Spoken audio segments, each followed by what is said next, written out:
Chief Sustainability Officer for Nestlé Waters North America. Nelson, thank you so much for being with us today. You know, I keep hearing that we're at sort of a pivot point and that these environmental issues are now business imperative issues. Quantify the risk for us. What does water scarcity or a lack of clean water mean for businesses? What's the cost for business? Sure.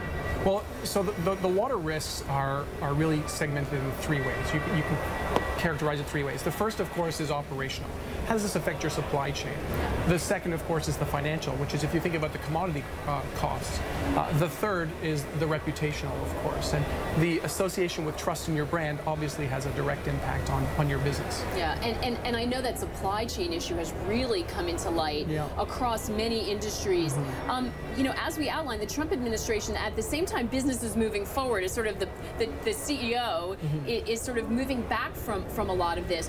What does that mean? What kind of impact will that have, or message will that send to see this funding cut, if it does come to fruition? Sure. Well, you know, I think regardless of the funding cut, if, again, as you say, if it does come to fruition, you know, businesses like ours at Nestlé Waters, we maintain very rigorous standards. We have compliance and conformance standards that are very important to us to ensure the sustainability of the supply of the natural resources on which we depend.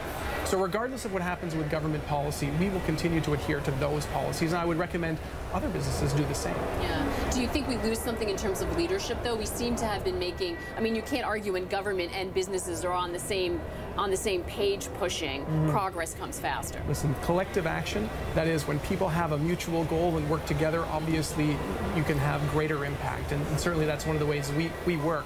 But I think that we have such traction with the notion of people understanding the importance of environmental, social, and governance issues that businesses are making the right decisions regardless of what policy choices are made. Because consumers are demanding it. They certainly are. Do businesses, does the private sector have to get more aggressive if government is stepping back? Do we need to do more? For instance, I know Nestlé's been working so hard on carbon footprint. Do we need to talk about eliminating plastic bottles altogether? I know that's what critics get on sometimes. Is there scope for that, for more aggressive action? I think what we need to think about is innovation and the notion of we have an opportunity right now to invest in markets.